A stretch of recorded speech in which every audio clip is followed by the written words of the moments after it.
Hello বন্ধুরা, কেমন আছো তোমরা? আশা করি তোমরা অনেক অনেক ভালো আছো। আমি অনেক অনেক ভালো আছি। তো সকাল সকাল তোমাদের কাছে কি কি কাজ করলাম সেটা দেখানোর জন্য চলে এসেছি। আর তোমরা সবাই কেমন আছো অবশ্যই জানিও। আর আমার এই শাড়িটা কেমন লাগছে সেটাও তো জানাতে ভুলবে না, ঠিক আছে? তো সকাল সকাল তোমাদের একটা জিনিস দেখাই, চলো। তারপর রান্নাঘরে যাচ্ছি। চলো, আমাদের বাড়িতে লেবু গাছ হয়েছে।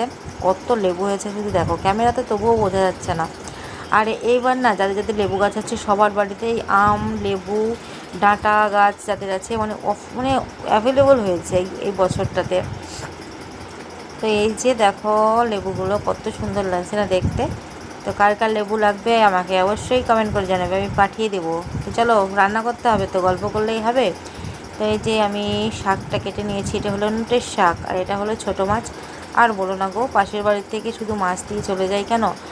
ওদের মানে বাজারে যায় না তো, বেশি মাছ না পড়লে এই জন্য একটু চিকেন আনাও হয়েছে। তো সেই জন্য দিয়ে চলে যায় কম, মানে 20 টাকা 25 টাকা, এক একদিন 30 টাকা, এক একদিন এক এক রকম মানে মাছের দাম নেয়, দিয়ে দিয়ে চলে যায়। কী আর করা যাবে বলো তো? আর আমারও লাগবে মাছ, তো আমার শাশুড়ি মা আছে ওই জন্য। আর আমি নোটের শাকটা একটু লবণ হলুদ দিয়ে একটু সেদ্ধ করে নিয়েছি। আর আলু, ততক্ষণে আমার আলু, পটল, কুমড়ো ডাঁটাটা কাটা হয়ে গেল।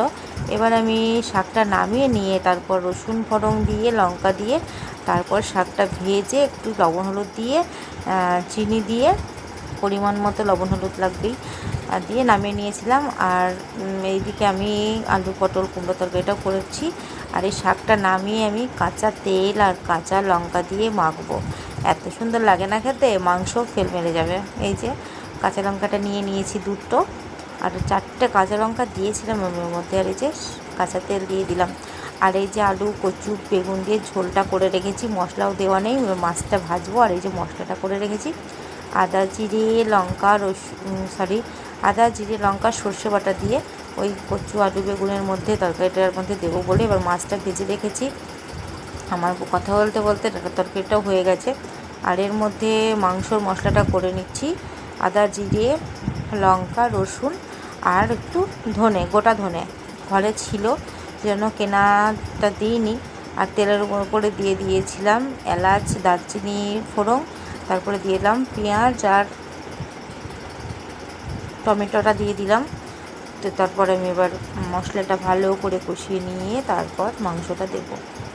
মাংসটা দিয়ে নাড়াচাড়া করছি, দেখতেই পাচ্ছ।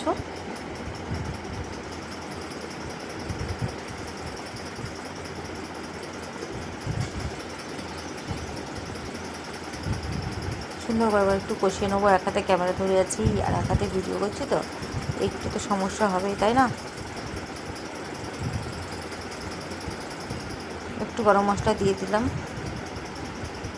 মিট মশলাটা অল্প ছিল, মিট মশলাটা বেশি আনা ছিল না, অল্প ছিল। আর একটু গরম মশলা দিয়ে দিলাম। এই শাহি গরম মশলাটা আমার কিন্তু খুব পার্সোনালভাবে ভালো লাগে, তোমাদের কেমন লাগে তো জানি না।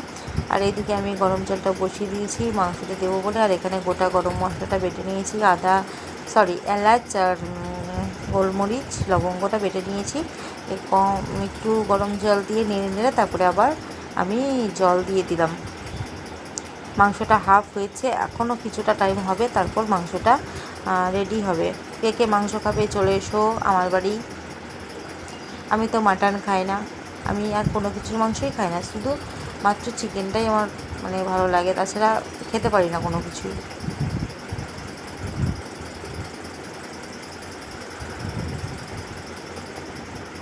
তো আমি একটু টিফিন করে নিলাম, একটু চিকেন নিয়ে আলু নিয়ে, ঝোলটা কম নিয়েছিলাম, একটু পেঁয়াজ দিয়ে মুড়ি দিয়ে টিফিন করে নিলাম।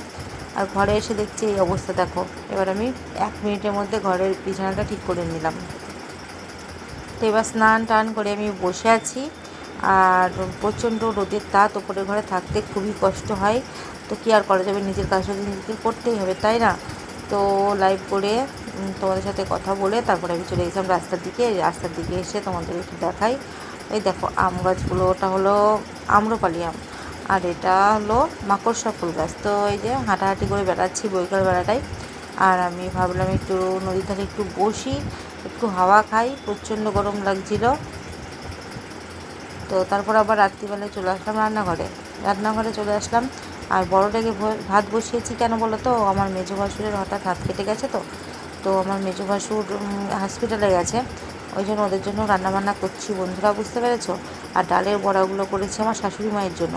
আমার শাশুড়ি মা তো মাংস খায় না, আর এই যে মাংস যা হবে হবে। তো আমি তা বাড়ির বাচ্চাদের সবাইকেই দিয়ে মাংস খাওয়া হয়। এবার দেখো তিনজন আমরা মানুষ, আর দুজন বাচ্চা থাকে বাড়িতে, আর একজন বাইরে থাকে, সে থাকলে তাকেও দিতে হয়। আবার এক্সট্রা মানুষ হলে একটু কম কম করেই হবে, সেভাবে তো হবে না, আমি তো আর জানতাম না এইভাবে ওরা খাবে। তো ভাসুরের ছেলেকে তো দেওয়াই হয়। তো যাই হোক, ওরা খাওয়া দাওয়া করবে, ওই জন্য যা হলো ডাঁটার তরকারি আছে, আলু পটলের তরকারিটা হচ্ছে। তো আমি ওদের খাওয়া দাওয়া দিয়ে দিলাম সবার। অনেক ভাতও বেশি ছিল, কিন্তু আমি ভাত খেলাম না, আমি তো ভাত খাই না। তো তারপরে আমি আলু পটলের তরকারিটা দিয়ে পেঁয়াজ দিয়ে শসা দিয়ে মুড়ি খেলাম। আমার আবার মুড়ির সাথে না আলু পটলের তরকারি বলো বা শুধু আলুর তরকারি দিয়ে মুড়ি খেতে আমার হেভি লাগে। তো সম্পূর্ণ ভিডিওটা দেখলে কেমন লাগলো অবশ্যই জানিও। ভালো লাগলে একটু লাইক কমেন্ট শেয়ার সাবস্ক্রাইব করে রেখো। আর দেখা হবে কালকে একটা নতুন ভিডিওতে। ততক্ষণ আসি, তোমরা সবাই ভালো থেকো, ঠিক আছে। কেমন লাগলো আমাকে কমেন্ট বক্সে অবশ্যই জানিও। বাই বন্ধুরা।